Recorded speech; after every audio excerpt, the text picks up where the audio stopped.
Assalamualaikum warahmatullahi wabarakatuh. Langsung saja ya, tanpa perkenalan, saya akan mempresentasikan tentang manajemen mutu pendidikan dalam perspektif kebijakan pendidikan nasional. Yang pertama, terdapat pengertian manajemen mutu pendidikan. Manajemen mutu menurut Anan Nur adalah suatu cara dalam mengelola suatu organisasi yang bersifat komprehensif dan terintegrasi yang diarahkan dalam rangka memenuhi kebutuhan pelanggan secara konsisten dan mencapai peningkatan secara terus-menerus dalam setiap aspek aktivitas organisasi. Berbeda dengan Anan Nur, Muhammad Ali mendefinisikan manajemen mutu sebagai proses untuk memperbaiki kinerja dan meningkatkan mutu kerja. Muhammad Ali dalam mendefinisikan manajemen mutu lebih menekankan pada penjaminan proses agar produk yang dihasilkan dapat memenuhi standar mutu. Yang kedua, terdapat karakteristik manajemen mutu pendidikan. Mutu atau kualitas memiliki definisi yang bervariasi dari konvensional sampai yang lebih strategik.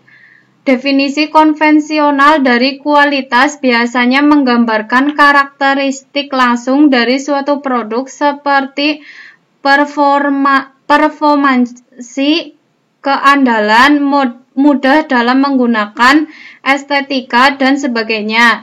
Definisi strategik dari mutu adalah suatu yang mampu memenuhi keinginan atau kebutuhan pelanggan. Selanjutnya, terdapat faktor yang mempengaruhi mutu pendidikan. Pertama, sumber daya manusia sebagai pengelola sekolah. Yang kedua, sarana dan prasarana. Yang ketiga, kesiswaan. Yang keempat, keuangan atau anggaran pembiayaan. Yang kelima, kurikulum. Yang keenam, keorganisasian. Yang ketujuh, lingkungan fisik. Yang kedelapan, perkembangan ilmu pengetahuan. Yang kesembilan, peraturan.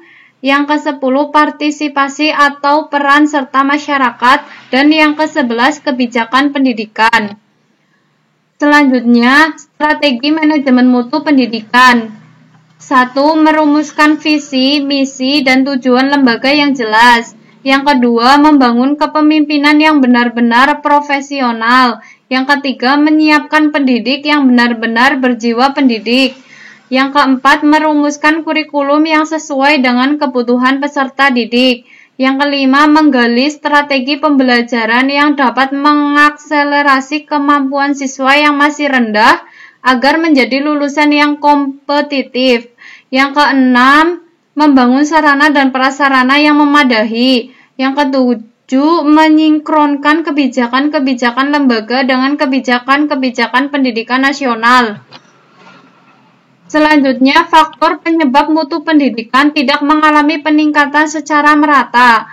Yang pertama, kebijakan dan penyelenggaraan pendidikan nasional menggunakan pendekatan Education Production Function yang tidak dilaksanakan secara konsekuen. Yang kedua, penyelenggaraan pendidikan dilakukan secara sentralistik, sehingga sekolah sebagai penyelenggara pendidikan sangat tergantung pada keputusan birokrasi, yang kadang-kadang kebijakan yang dikeluarkan tidak sesuai dengan kondisi sekolah setempat.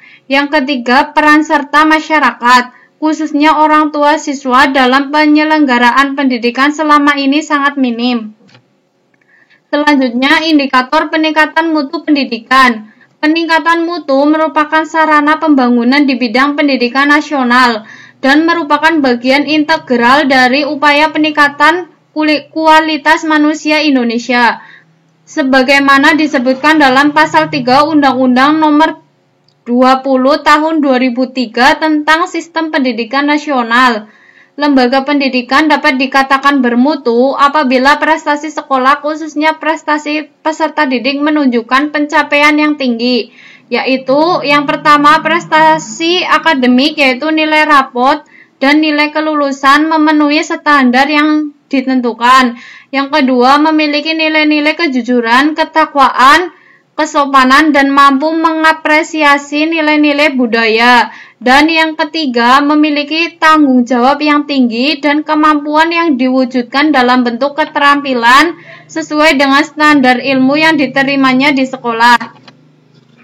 Selanjutnya, kebijakan peningkatan mutu pendidikan. Manajemen mutu akan dilaksanakan melalui kebijakan strategis antara lain. Yang pertama, mengembangkan dan menetapkan standar nasional pendidikan sesuai dengan Peraturan Pemerintah Nomor 19 Tahun 2005 tentang Standar Nasional Pendidikan sebagai dasar untuk melaksanakan penilaian pendidikan, akreditasi satuan dan program pendidikan, serta upaya penjaminan mutu pendidikan.